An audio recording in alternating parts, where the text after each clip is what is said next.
합성함수는 이렇게 끝내고 다음은 이제 역함수로 합시다. 합성함수 하나 더 해야 할까요?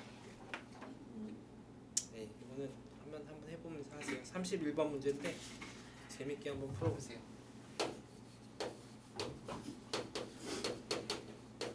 역함수는 조건이 있어요. 거기 왜? 질문 있었어? 아니야. 역함수는 반드시 조건이 있어요. 얘는 반드시 1대1 대응이어야 돼요.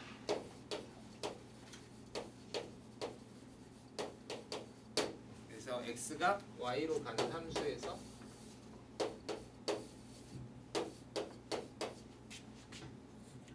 x가 y에 대응하는 게 이제 함수죠. 1대1 대응이면 하나당 하나가 연결돼 있잖아, 그치? 그래서 남는 것도 없으니까 되돌아올 수가 있어요. 그럼 너는 누구한테서 왔어? 라고 하는 함수인데 그 함수를 보통 이제 뭐라고 표시하냐면 이렇게 인버스라고 해서 마이너스 일자를 붙이고 이렇게 붙여요.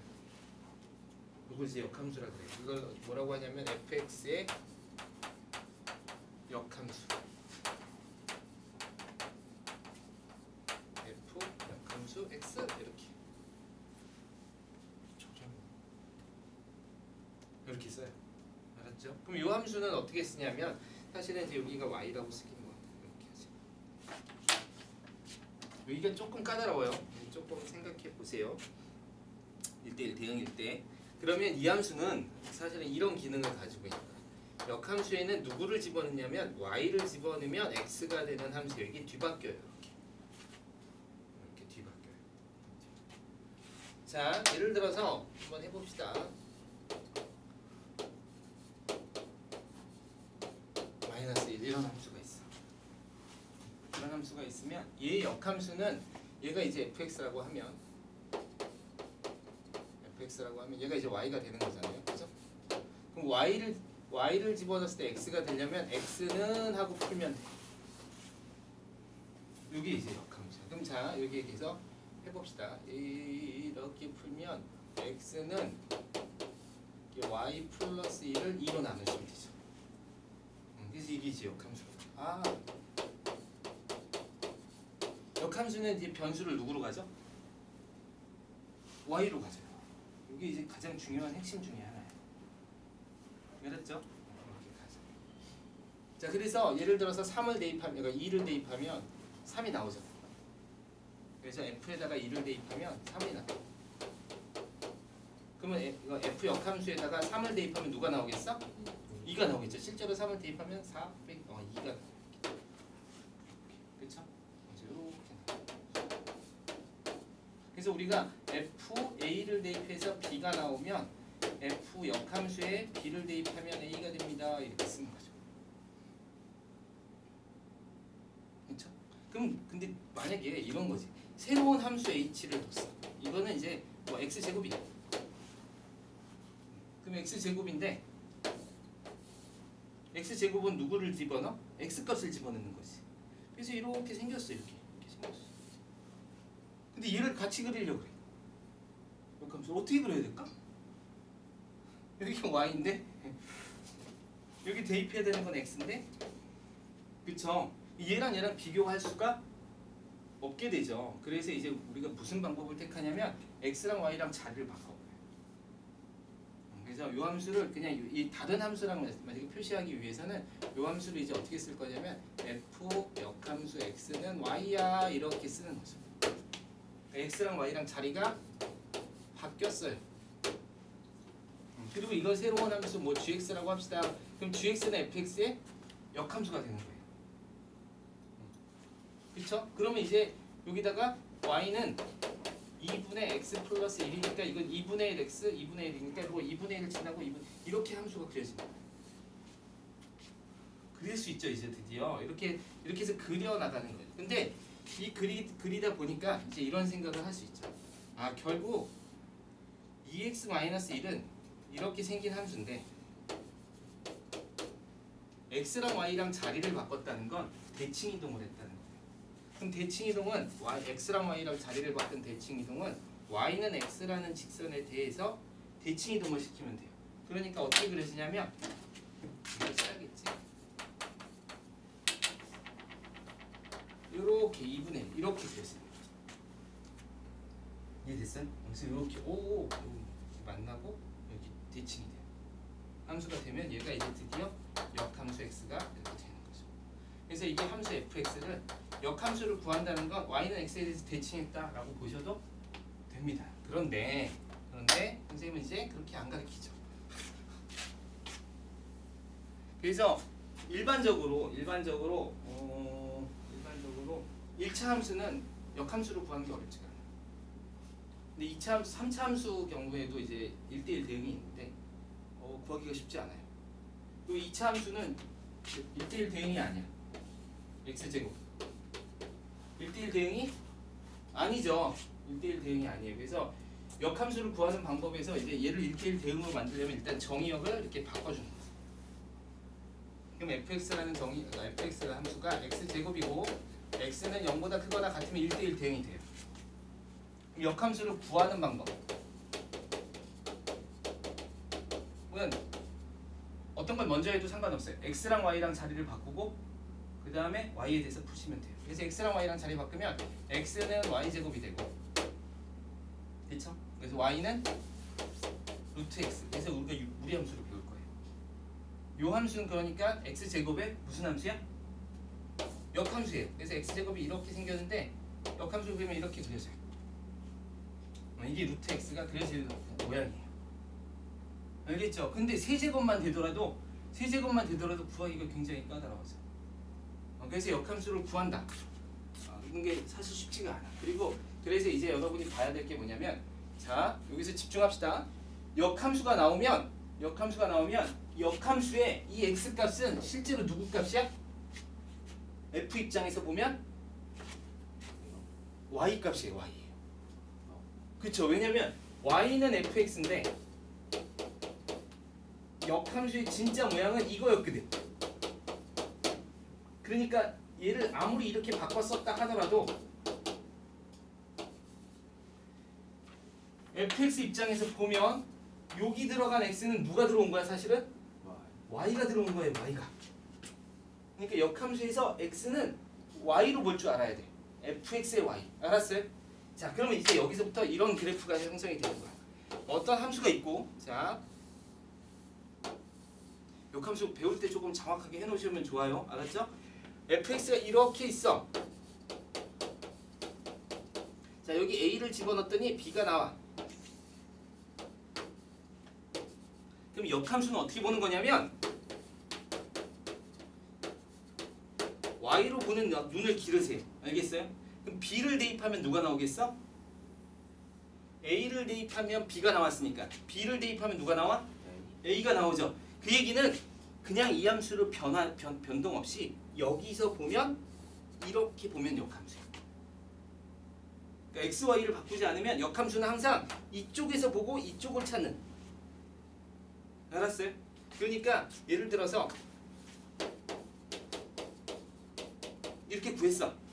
그러면 이렇게 풀라는 거예요. f 입장에서 b가 나오게 하는 x값이 누구야? 이렇게 질문을 하시면 역함수가 돼요.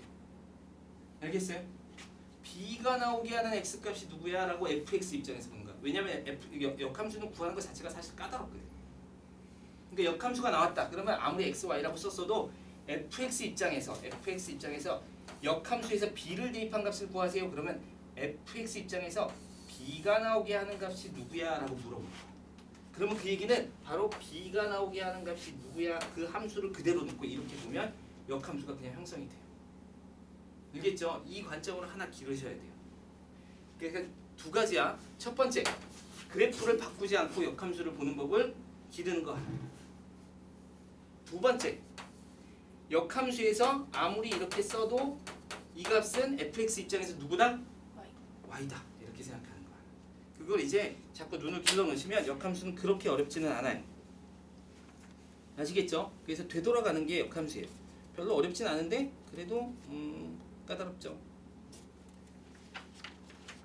이거 좀 풀어보세요. 좀 풀어보면 좋고, 선생님이 좀 수업을 짧게 할 필요가 있나? 여기 뭐 그래프 나와 있는데 그래프는 사실 그릴 이유가 많지는 않아요. 그래서 역함수에서 누가 일단 중요하냐면 역함수가 되면 y는 x라는 함수를 굉장히 주의 깊게 봐야 돼요. 얘에 대해서 대칭 이동을 하기 때문에. 알았죠? 그게 이제 이거 좀 기억해야 될 내용 중에 하나예요. 자, 성질을 좀 봅시다. 역함수를 구하면 원래 자기 자신이에요. 뭐 너무 당연하죠?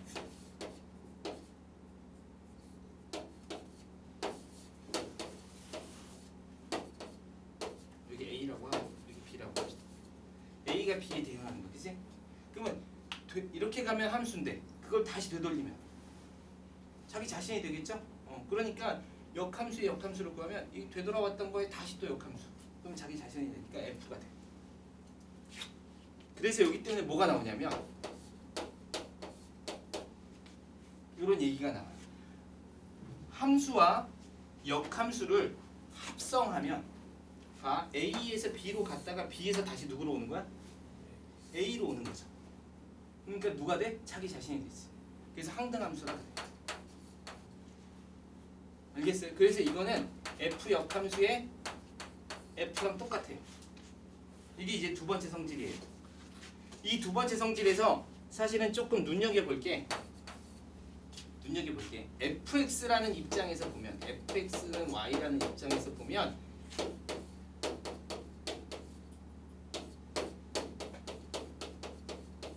이렇게 되는 거야. x가 f에서 b로 갔다가 b는 또 누구한테서 와? a한테서 오지? 그러니까 a를 집어넣으면 a가 나오죠. 그런데 역함수 입장에서 그러니까 역함수 이렇게 만약에 하면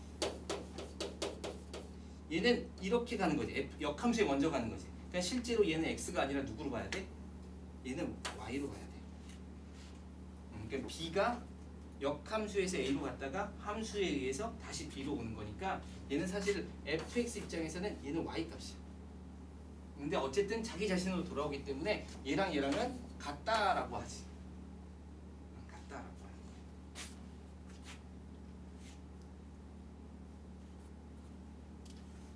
자, 그래서 이 성질 때문에 어떤 함수와 또 다른 함수를 합성했더니 항등함수가 되면 얘는 반드시 얘 무슨 함수다?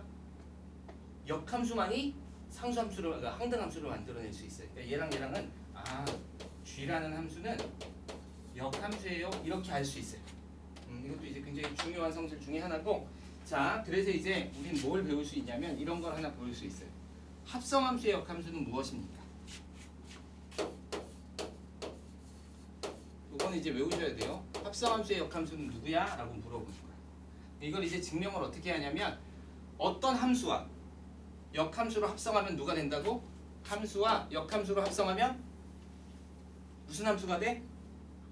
항등함수가 돼. 오케이. 항등함수가 돼. 그러니까 얘를 이렇게 보는 거야.